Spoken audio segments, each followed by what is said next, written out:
बघा आता पहिलं आपण जेव्हा पेपर लिहायला स्टार्ट करणार तर मी फर्स्ट प्रिफर करेन कथा लिहायला तुम्हाला. जर तुमचा व्यवस्थित अभ्यास झाला असेल तर कथा लिहायला तुम्हाला सोपी जाणार आहे. मी तुम्हाला सांगितल्याप्रमाणे काय शोध आणि गडी या दोन पैकी एकच कथा प्रिपेअर करायला सांगितली होती. त्याप्रमाणे तुम्ही सगळ्यांनी काय केलंय शोध केले.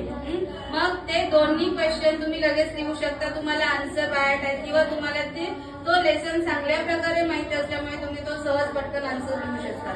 त्याच्यानंतर आहे उपयोजितचा पाठ. उपयोजितचा पाठ तुम्ही कोणता केलेला आहे? मुलाखत आणि माहिती पत्रक. सगळ्यांनी तोच केलाय ना? का वेगळा कुणी केलाय असं नाही ना?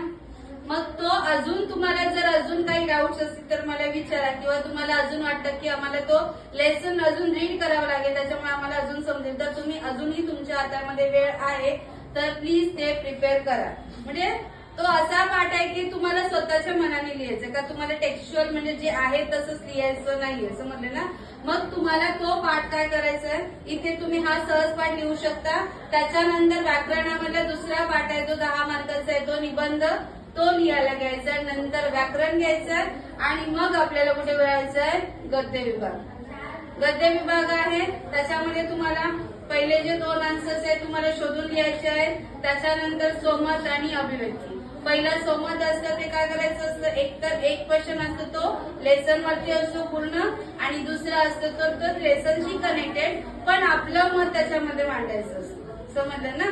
पहिला क्वेश्चन असतो तो लेसनशी कनेक्टेड असला तरी तो काय करायचा असतो तुम्हाला स्वतःच्या म्हणजे स्वतःच्या मताप्रमाणे तो काय करायचा आन्सर लिहायचा असतो आणि दुसरा आहे तो पूर्णपणे तो स्वतःवरती डिपेंड असतो. मग हा तुमचा आहे 4 मार्काचा क्वेश्चन. मग तुम्हाला कमीत कमी 8 लाईन्स तरी म्हणजे 8 सेंटेन्स म्हणजे तुम्ही अशा लाईन प्रमाणे काउंटिंग करू नका. समजलं ना? मग त्या 8 लाईन तरी तुम्हाला तो आन्सर आला पाहिजे कमीत कमी. जास्त केला तर बेटरच आहे. समजलं ना? आणि जर व्यवस्थित न खडाखोड करता व्यवस्थित लिहिलं तर तुम्हाला कमीत कमी 3 मार्क आरामात मिळतील. समजलं? त्याच्यानंतर आहे पद्य विभाग जो लास्ट आपण घेणार आहोत. तर पद्य विभागामध्ये तुम्हाला काय करायचंय मेन पॉइंट आहे का तुम्हाला कवितेचा अर्थ कळत नाही. मी तुम्हाला जेव्हा शिकवायला स्टार्ट केलं तेव्हापासून सांगते की तुम्ही कवितेचा अर्थ वाचा. कवितांचा अर्थ समजून घ्या. त्यामुळे काय करायचं आहे जर कवितांचा अर्थ समजला तरच तुम्हाला काय होणार आहे ती जी कुठली पण पोयम असेल किंवा आशय सौंदर्य असू देत काव्य सौंदर्य असू देत जो काही रसग्रहणचा पाठ आहे तर तुम्ही तो सहज लिहू शकता. कसाही येऊन देत कुठलाही भाग येऊन देत तुम्ही सहज लिहू शकता. कधी जेव्हा तुम्हाला त्या कवितेचा अर्थ पूर्णपणे माहित असेल तर मग तो कवितेचा अर्थ समजून घेणं गरजेचं आहे. आता कवितेच्या याच्यामध्ये पहिला जो 4 क्वेश्चन आहे त्याच्यानंतर जो आहे तुम्हाला जी कवितेचा जो पाठ दिलेला असतो त्याच्यामध्ये काय कोणत्या तरी ओळी दिल्या असतात त्याचा काय तुम्हाला लिहायचा असतो अर्थ लिहायचा असतो. पण अर्थ लिहिताना मी नेहमी सांगितले तुम्ही कविता त्यांचे कवी किंवा कवयित्री हे सगळं तोंडपाठ करायचं आहे. जो पहिला सेंटेन्स लिहा तेव्हा तुम्ही त्या कवितेचे नाव कवी कवयित्री कोण आहे ते लिहा. डायरेक्ट सगळेच जण आन्सर लिहितात पण आपलं ते इम्प्रेशन चांगलं पडतं बाबा याला या कवितेमधलं सगळं माहिती आहे. मग त्यामुळे काय करायचं आहे तुम्ही ते कवी आणि कवयित्रीचं नाव लिहायचं आहे त्या कवितेचं. त्याच्यानंतर तुम्हाला ते काय लिहायचं आहे अर्थ लिहायचा आहे. त्याच्यानंतर सेम आशय सौंदर्य. आशय सौंदर्यामध्ये काय असतं की त्या कवितेचा विषय दिलेला असतो. आशय सौंदर्यामध्ये काय असतं त्या कवितेचा विषय दिला असतो आणि काव्य सौंदर्यामध्ये ज्या तुम्हाला ओळी दिलेल्या असतात त्याचा तुम्हाला काय लिहायचा अर्थ लिहायचा असतो.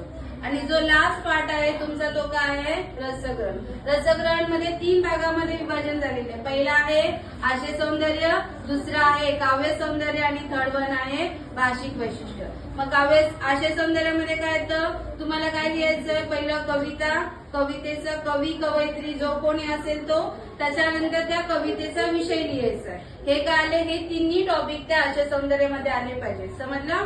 त्याच्यानंतर आहे काव्य सौंदर्य. काव्य सौंदर्यामध्ये काय येतं ज्या तुम्हाला लाईन्स दिल्या जातात त्या सगळ्या लाईनचा तुम्हाला त्या काय करायचा अर्थ लिहायचा आहे. आणि भाषिक वैशिष्ट्यामध्ये जी तुम्ही कविता लिहित आहात म्हणजे जी कविता तुम्ही शिकलात ती कशा प्रकारे लिहिली जी तुम्हाला समजायला सोपी आहे किंवा अलंकारिक शब्द वापरलेले आहेत किंवा यमक शब्द वापरलेले आहेत म्हणजे ही जी अलंकारिक किंवा आपण जे अलंकार जे वापरतो ना जे तुम्ही 9, 10 स्टँडर्डला शिकलात त्या त्याचा त्या कवितेमध्ये वापर केलेला आहे का हे सगळं तुम्हाला त्या भाषिक वैशिष्ट्यामध्ये लिहायचं आहे. समजलं? हा रसग्रहणचा जो टॉपिक आहे तो 3 भागामध्ये विभाजन अशा प्रकारे झालेला आहे.